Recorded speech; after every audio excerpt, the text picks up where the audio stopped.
Kitab Keluaran pasal 4. Tanda-tanda ajaib bagi Musa. Musa menjawab dan berkata, "Namun lihatlah, mereka tidak akan percaya kepadaku atau tidak mau mendengarkan suaraku, sebab mereka akan berkata, Tuhan tidak menampakkan diri kepadamu." Tuhan berfirman kepadanya, "Apa yang ada di tanganmu itu?" Dia berkata, "Sebatang tongkat." Kemudian dia berfirman, "Lemparkanlah itu ke tanah." Dia melemparkannya ke tanah, dan tongkat itu menjadi seekor ular, sehingga Musa lari darinya.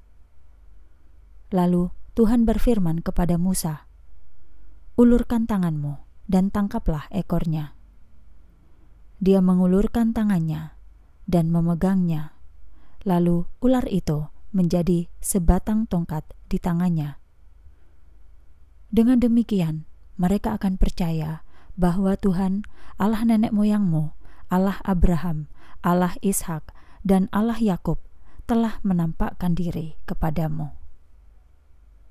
Kemudian Tuhan berfirman lagi kepadanya, "Sekarang masukkanlah tanganmu ke dalam jubahmu." Dia pun memasukkan tangannya ke dalam jubahnya. Ketika dia mengeluarkannya, lihatlah, tangannya kena kusta seperti salju. Lalu Allah berfirman, "Masukkanlah kembali tanganmu ke dalam jubahmu." Dia pun memasukkan kembali tangannya ke dalam jubahnya. Ketika dia mengeluarkannya dari dalam jubahnya, lihatlah, tangannya pulih kembali seperti sekujur tubuhnya. Hal ini akan terjadi jika mereka tidak percaya kepadamu dan tidak mau mendengarkan suaramu sejak tanda yang pertama. Mereka akan percaya dengan suara dari tanda berikutnya. Jika mereka tidak percaya juga dengan dua tanda tersebut atau tidak mau mendengarkan suaramu, kamu harus mengambil air dari sungai dan mencurahkannya ke atas tanah yang kering. Lalu air yang kamu ambil dari sungai itu akan menjadi darah di atas tanah kering itu. Namun Musa berkata kepada Tuhan, "Oh Tuhanku, aku bukan orang yang pandai berkata-kata, baik dahulu maupun sejak Engkau berfirman kepada hamba-Mu ini, sebab aku lambat berbicara dan lambat lidah." Kemudian Tuhan berfirman kepadanya, "Siapakah yang membuat mulut manusia? Siapakah yang menjadikan orang bisu, atau tuli, atau melihat, atau buta? Bukankah aku Tuhan? Jadi, sekarang pergilah, aku akan menyertai mulutmu dan mengajarkan kepadamu apa yang harus kamu ucapkan." Namun dia berkata, "Oh Tuhanku, aku mohon, utuslah orang lain saja." Kemarahan Tuhan pun menyala atas Musa, dan dia berfirman, "Bukankah Harun, orang Lewi itu, kakakmu? Aku tahu, dia pandai berkata-kata. Lihat, dia akan datang untuk menemuimu. Ketika dia menemuimu, dia akan bersukacita dalam hatinya.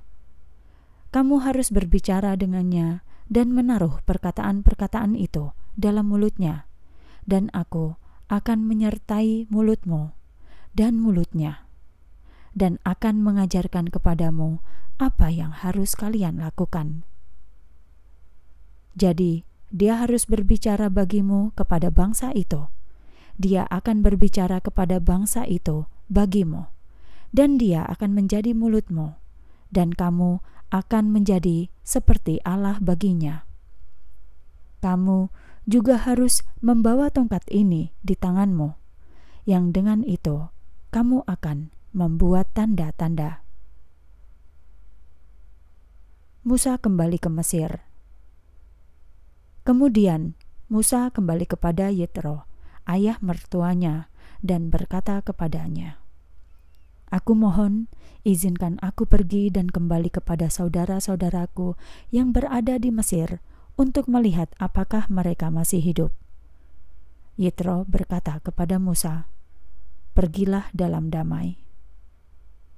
Tuhan telah berfirman kepada Musa di Midian, "Kembalilah ke Mesir, karena orang-orang yang mengincar nyawamu sudah mati." Setelah itu, Musa menaikkan istri dan anak-anaknya ke atas keledai dan kembali ke tanah Mesir. Musa membawa tongkat Allah di tangannya. Tuhan berfirman kepada Musa, "Ketika kamu kembali ke Mesir, ingatlah akan segala keajaiban yang telah aku serahkan ke dalam tanganmu, dan lakukanlah itu di hadapan Fir'aun. Namun, aku akan mengeraskan hatinya supaya dia tidak membiarkan bangsa itu pergi. Kemudian kamu harus berkata kepada Fir'aun, 'Inilah firman Tuhan, Israel adalah anakku, anak sulungku.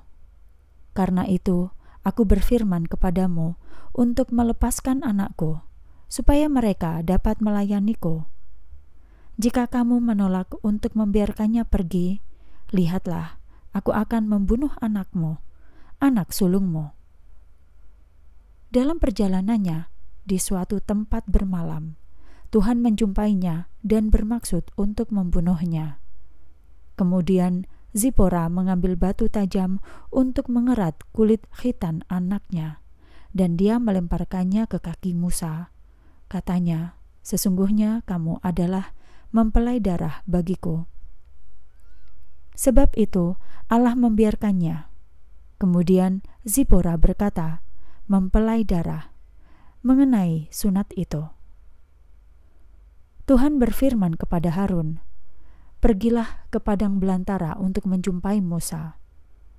Lalu dia pergi dan berjumpa dengan Musa di gunung Allah dan menciumnya. Musa mengatakan kepada Harun mengenai semua perkataan Tuhan yang telah mengutusnya dan tentang semua tanda yang telah diperintahkannya. Kemudian Musa dan Harun pergi untuk mengumpulkan semua tua-tua keturunan Israel.